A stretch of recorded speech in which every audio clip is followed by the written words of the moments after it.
Hello, everyone. Welcome to Insights into Your Being.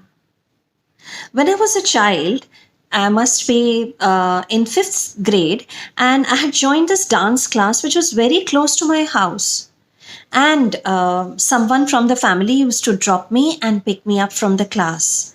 Because even if the class was very close to the house, we had to just cross the main road, and then there was my dance class. And one day, what happened when my I left my class, I waited for someone to come to pick me up.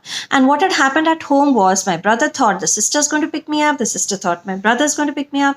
Because of some miscommunication, I kept waiting outside the class, and it went on getting darker. And as a child, I could not cross the road. I knew where my house was just because there was a main road and there was traffic. I did not have the confidence to cross the road. There was a fear of being followed. There was a fear of having an accident, and I was told not to go alone. And then there was this auto wala who come and stood next to me, and he said, "Kahin chhod dun kya?" And as a child, I was so scared with that auto wala may have been a nice person. He just stood in front of me and asked, and I remember freezing in that moment with fear. What is going to happen? Will anybody remember coming to pick me up? I didn't know how long I was going to be there. And till someone realizes at home that, oh, we've not gone to pick her up.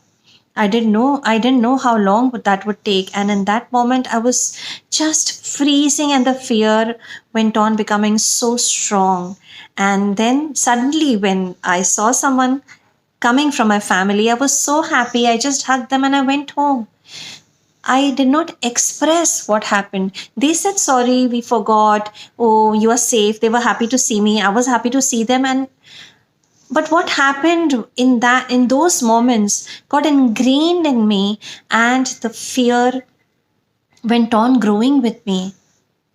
For years it was very difficult to I used to go alone, travel alone in buses and autos, yet that fear was always triggered. I had to always be alert, pray to God, oh God, and then reach home safe and be happy.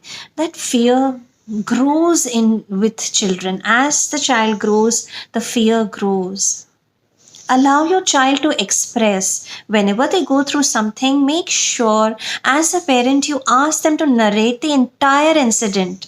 And when they do that narration, when they share with you, avoid giving suggestions just at that time. Wait for the child to finish it. Wait for the child to empty their heart out. The more the listening ear you give to them, the more they will share with you. The more they will want to talk to you, because now they are feeling heard. Their feelings are being acknowledged. That is very, very important, and it goes a very long way. Even when your child grows up, the child will come back to you and share everything that is going on with them.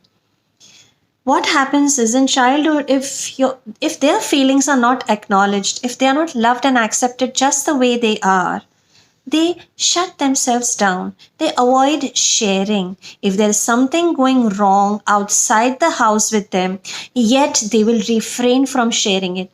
Although there is immense love in the family, although there is a great bond, yet the child, out of fear of being blamed, may not share what is happening outside the house with them. And then they start shying away. They shut themselves. They may sit down in the corner. They may keep crying. They may avoid going in crowded places. They may, being intelligent, their scores may go down. They may not be, because what is going on happening, they're not able to share with anyone, because if they are not heard. For example, if the child catches cold, what do we tell them? Most common thing, I told you not to eat that chocolate. I told you not to eat that ice cream. Unintentionally, we blamed them. So, if something serious also happens outside the house with them or in the playground, if they're being bullied, they will avoid coming back and sharing with you just for the fear of being blamed. Does not mean that you don't love each other enough. There is everything best. Everyone is doing the best that they can.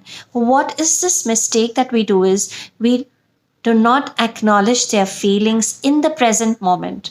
Whatever explanation, whatever confidence, whatever fearlessness you want to instill in your child, you have to wait for the child to empty his or her heart out.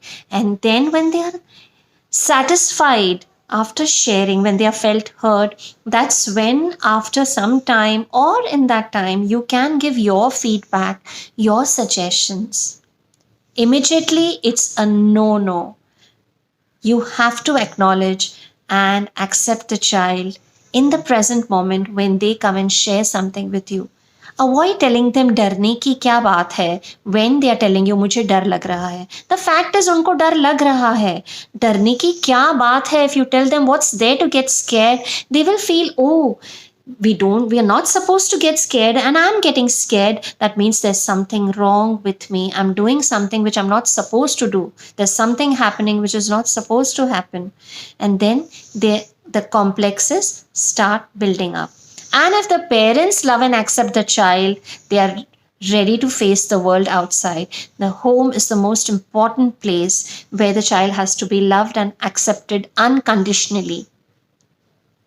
Then you are ready, the child is ready to face the outside world. Coping up with people in the society outside in the current scenario becomes easier for them because they are loved and accepted back at home. I remember never being shouted at for getting lesser marks. I was loved unconditionally, however I scored in my school. And when I got that love, and then when someone taught me something, I could understand and grasp better. Because I was told it's okay if you don't understand, sit, I will explain you. Rather than telling them 10 times I have explained the same problem, you're not able to understand. Unintentionally, we are using the words, the labels. The labels that we use with children are very important. How we address them, how we call them. If we keep calling them silly, foolish, ill mannered, angry, so hyper, these labels stick to them and they get ingrained in their unconscious and they go on to believe that, yes, I am silly, I don't have brains, I am not lucky, I'm not mannered, whatever I'm doing is not going to be accepted, so let me shut down, and so on and so forth. Understand your children. They may be communicating with you in a different manner. Just listen. Thank you so much for watching. Love yourself.